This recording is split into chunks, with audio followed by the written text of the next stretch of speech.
শেষাংশে এসে আমরা আমাদের বর্তমান সরকারকে এবং বাংলাদেশের শিক্ষা বোর্ডকে এবং শিক্ষা মন্ত্রণালয়কে একটি আমরা মেসেজ দিতে চাই, একটি আবেদন জানাতে চাই, সাথে সাথে আমরা তীব্র নিন্দা এবং প্রতিবাদ জানাতে চাই।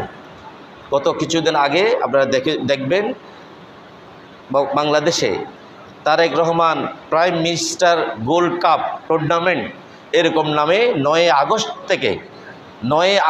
থেকে একটি ছাত্রছাত্রীদেরকে নিয়ে একটি ফুটবল খেলার আয়োজন করা হচ্ছে। একটি আয়োজন এবং একটি সরকারের পক্ষ থেকে একটি প্রজ্ঞাপন এসেছে। সেখানে একটা পর্যায়ে এসেছে, আমরা চাই আমাদের ছেলেরা মাদক, ইভটিজিং, সন্ত্রাস এই ধরনের খারাপ কাজ থেকে বেঁচে থাকার জন্যে সুস্থ বিনোদন, খেলাধুলা এগুলোর সাথে তারা আমাদের ছেলেমেয়েরা লিপ্ত হোক, এটা আমরাও চাই। কিন্তু এটা লিপ্ত হতে গিয়ে আমরা যে মুসলমান, আমরা যে মুমিন, এটা কি ভুলে যাওয়া যাবে নাকি? তারা সেখানে করেছে কি জানেন? আমাদের ছোট ছোট ছেলেরা খেলুক, আমরা চাই। সেখানে তারা বলেছে স্কুল কলেজ লেভেলে, ইন্টার লেভেল পর্যন্ত, আলিম পর্যন্ত, দাখিল এবং আলিম, এসএসসি এবং এইচএসসি এই লেভেলের ছাত্রদের যেমন খেলার গ্রুপ থাকবে, ছাত্রীদেরও গ্রুপ থাকবে। নাওয়াজিল্লাহ বলবেন না? আপনি আমাদের মেয়েরা যখন স্কুলে যায়, মাদ্রাসায় যায়, স্বাভাবিকভাবে 5, 6, 7 থেকে তো তারা বালেক হয়ে যায় নাকি? তাদের কাপড় চোপড়ে, চলন বলনে শালীনতা চলে আসে, ধীরে ধীরে তাদের শরীরের আকৃতি বাড়ে, তাদের স্বাস্থ্যের প্রাকৃতিকভাবে আল্লাহর নিয়ামত তারা ভোগ করে ধীরে ধীরে। এখন সরকার বলছে দাখিল এবং আলিম লেভেলে, এই যে হাশিমি মাদ্রাসা, এখানে তো মেয়ে নাই, এই ধরনের যে সমস্ত প্রতিষ্ঠানে ছাত্রী আছে, যেমন আমাদের এখানে আদর্শ বালিকা মহিলা মাদ্রাসা আছে, এখানে ইসলামিয়া বালিকা মাদ্রাসা আছে, এখানে আলী জাহান ইসলামিয়া দাখিল মাদ্রাসা আছে।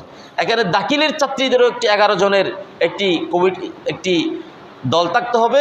সেখানে একজন টিম লিডার থাকবে। তারা আবার মাঠে গিয়ে হাজার হাজার মানুষের সামনে, মিডিয়ার সামনে ফুটবল খেলবে। নাউজুবিল্লাহ বলবেন না? আমাদের সচেতন মানুষ, আপনাদের মতো আমাদের মতো সমস্ত মানুষ প্রতিবাদ জানিয়েছে, নিন্দা জানিয়েছে, নিন্দার ঝড় উঠেছে। কেন আমাদের মেয়েরা, বড় মেয়েরা, দাখিল আলিম লেভেলের, ইন্টার এসএসসির মেয়েরা কেন তারা হাফ প্যান্ট পরে তারা মাঠে ময়দানে উলঙ্গ হয়ে, অর্ধ উলঙ্গ হয়ে ফুটবল খেলবে? এই জন্য কি আমরা আমাদের মেয়েদেরকে স্কুলে পাঠিয়েছি, কলেজে পাঠিয়েছি, মাদ্রাসায় পাঠিয়েছি? আমরা সরকারকে অনুরোধ জানাবো, শিক্ষা মন্ত্রণালয়ে, এখনও মাদ্রাসা শিক্ষা বোর্ডে এবং শিক্ষা অধিদপ্তরে এখনও এমন অসংখ্য বাম, এমন অসংখ্য নাস্তিক, এমন অসংখ্য ধর্মদ্রোহী, এমন অসংখ্য ধর্মবিদ্বেষী মানুষ আছে যারা দুনিয়ার এই কৃষ্টি কালচারের কথা বলে আমাদের সুস্থ সমাজকে, আমাদের ছেলে মেয়েদের জীবনকে নষ্ট করে দিতে চায়।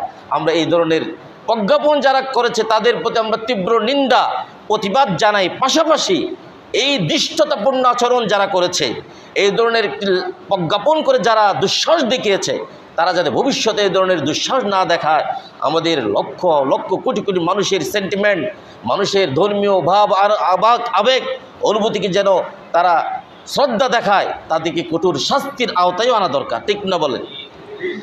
আপনি চিন্তা করেন, যদি আপনি কথা না বলি, তাহলে আগামীকাল আপনার মেয়েকে, আমার মেয়েকে বাধ্য করা হবে বুরকা খুলে ফুটবল মাঠে গিয়ে খেলার জন্য। নাউজুবিল্লাহ বলে। আল্লাহ তাআলা আমাদের হেফাজত করুন। এই সমস্ত দায়িত্বে যারা আছে তাদেরকে বোঝার, আমল করার তৌফিক দান করুন। এবং এই দুনিয়ায় সব কিছু শেষ নয়, আরেকটি দুনিয়া আমাদের জন্য এখানে আছে, আমাদের সামনে। আল্লাহ তাআলা সেই পরকালীন জগতের জন্যে প্রস্তুতি গ্রহণ করার, সেই জগতে সফলতা অর্জন করার তৌফিক আল্লাহ তাআলা আমাদের সকলকে দান করুন। সকলে বলি আল্লাহুম্মা আমিন। ওয়া আখিরু দাওয়ানা আলহামদুলিল্লাহি রাব্বিল আলামিন। সুবহানাকাল্লাহুম্মা বিহামদিকা আশহাদু আল্লা ইলাহা ইল্লা আনতা আস্তাগফিরুকা ওয়া আতুবু ইলাইক।